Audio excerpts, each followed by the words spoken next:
हमेशा की तरह मैं इंस्टाग्राम चला रहा था और स्क्रॉल करते करते मुझे एक मीम दिखा जिसमें मोदी जी मेलोनी के लिए गाना गा रहे थे।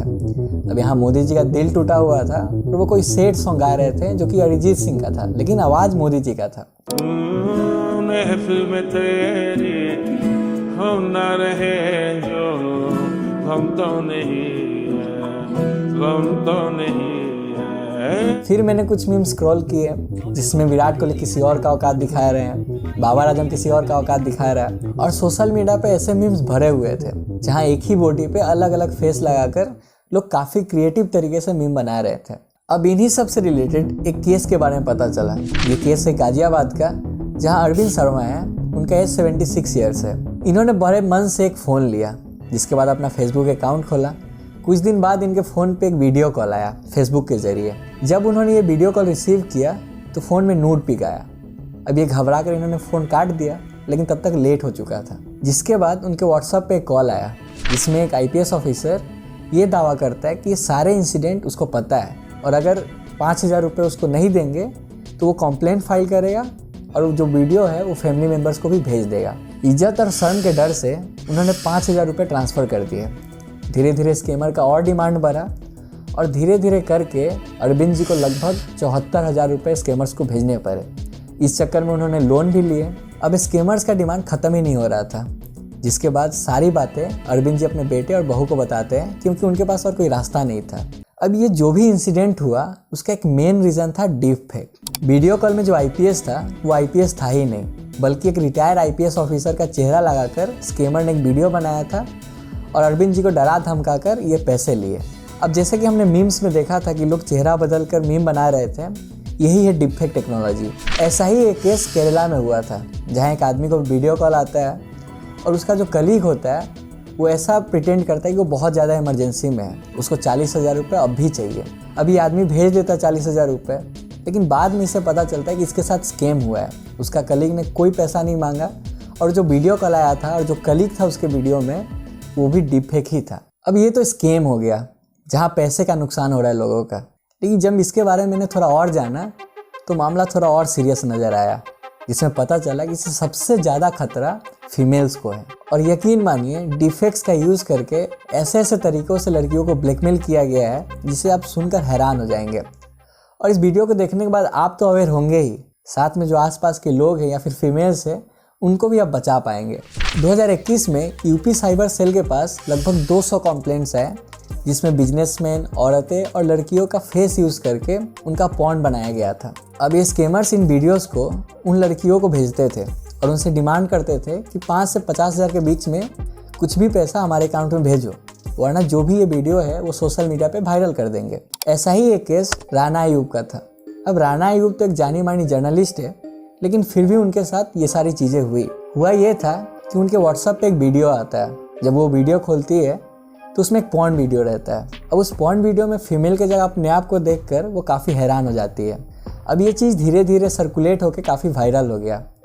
अब ट्विटर पे लोग इनको टैग करने लगे, फेसबुक पे कमेंट्स करने लगे गंदे गंदे भद्दे भद्दे, जिसके बाद उन्होंने अपना फेसबुक डिलीट कर दिया। अब फेसबुक डिलीट करने के बाद लोग इंस्टाग्राम पे आ गए और जो वीडियो था उसका स्क्रीनशॉट को कमेंट करने लगे।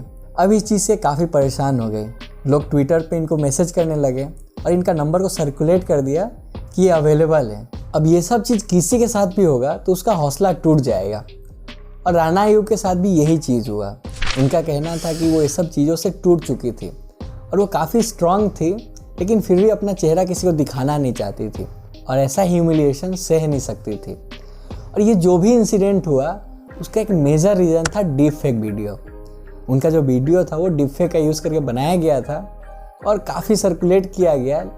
उनको तो पता था कि ये डीप फेक वीडियो है, लेकिन जो बाकी लोग थे वो इसको सच मान बैठे और उनको ट्रोल करने लगे और उनको जो समझ में आया लोग उनको बोलने लगे। और हाल ही के सर्वे में पता चला कि डीप फेक का जितना भी वीडियो होता है उसमें से 98% जो वीडियोस होता है वो पॉर्न रिलेटेड होता है, और उसमें से भी 99% ऐसे वीडियोस होते हैं जो कि सिर्फ फीमेल का यूज़ करके बनाया जाता है। और चिंता करने वाली बात यह है कि डीप फेक का जो यूसेज है काफ़ी तेज़ी से बढ़ रहा है, और 2019 के मुकाबले हम देखें तो आज लगभग 550% के ग्रोथ रेट से ये बढ़ रहा है। और इंटरनेट पे ऐसे बहुत से ऐप्स और वेबसाइट्स हैं जहां आप किसी का फ़ोटो अपलोड करेंगे तो एआई आपके लिए एक नूड फ़ोटो तैयार कर देगा और इसे अनड्रेस ऐप या फिर वेबसाइट्स कहा जाता है। और एक रिपोर्ट में पता चला कि सिर्फ सितंबर महीने 2023 में लगभग 2.5 करोड़ लोगों ने ऐसे साइट्स पे विजिट किया था। तो आप समझ सकते हैं कितना तेज़ी से ये सब चीज़ें बढ़ रहा है और फीमेल्स को कितना खतरा है। और सोशल मीडिया ऐप जैसे रेडिट हो गया या फिर ट्विटर, इन सब पे ये जो अनड्रेस्ड वेबसाइट्स है इसका एड लगभग 2400% से बढ़ा हुआ है, यानी काफ़ी प्रमोट किया जा रहा है।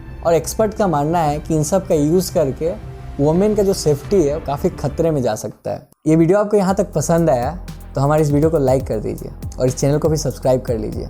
आपका ये छोटा सा कंट्रीब्यूशन बहुत मायने रखता है। तो चलिए अगले पार्ट को समझते हैं। अब ये जो डिफेक है इसका आपने 2 साइड्स तो जान लिया कि इससे फ्रॉड कैसे हो रहा है और इससे वुमेन्स को खतरा कैसे है। इसका और एक साइड है, वो है मिस इन्फॉर्मेशन, जो कि पॉलिटिक्स में हो रहा है। 2020 में डिफेक का पहली बार यूज़ किया गया था पॉलिटिक्स में। और ये वीडियो देखिए, इसमें मनोज तिवारी है जो कि हिंदी में कुछ बोलेंगे। बधाई हो आप सभी को, क्योंकि अभी अभी नागरिकता संशोधन बिल। लेकिन ऐसा ही वीडियो क्रिएट किया गया था जिसमें मनोज तिवारी इंग्लिश और हरियाणवी में बोल रहे थे। Jai Shri Ram, greetings to all friends, I am here just to ask about the work accounted for. Sariya ने मेरा जय श्री राम।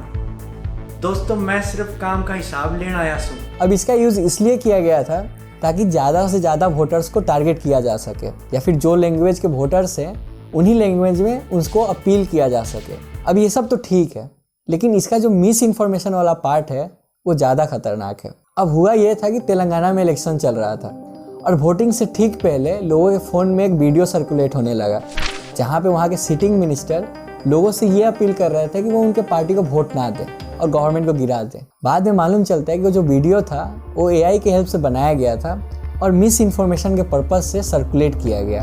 अब ये सब चीज़ें सिर्फ इंडिया में ही नहीं हो रहा है, इंटरनेशनल लेवल पे भी इसका काफ़ी यूज़ हो रहा है। अब हाल ही में जो वॉर चल रहा था रसिया और यूक्रेन के बीच में एक वीडियो काफ़ी वायरल हो गया जिसमें जो यूक्रेन के प्रेसिडेंट है वो अपने ही सोल्जर से कह रहे हैं कि वो रशिया के आगे सरेंडर हो जाएं। Не так вже й легко. Я змушений приймати складні рішення. यूएस का जो प्रेसिडेंट के लिए इलेक्शन हुआ था उसमें भी डिफेक्ट्स बहुत यूज़ किया गया था और इसी साल हमारे देश में भी इलेक्शन होने वाला है। तो जो रूरल वोटर्स हैं उनको मिसलीड करना काफ़ी आसान हो जाएगा, क्योंकि वो ये परख ही नहीं कर पाएंगे कि ये डिफेक्ट है या फिर रियल वीडियो। तो उनको पहचानना मुश्किल हो जाएगा कि उनका नेता क्या बोल रहा है और क्यों बोल रहा है। अब सवाल उठता है कि इस डिफेक्ट को पहचाने कैसे कि ये डिफेक्ट वीडियो है।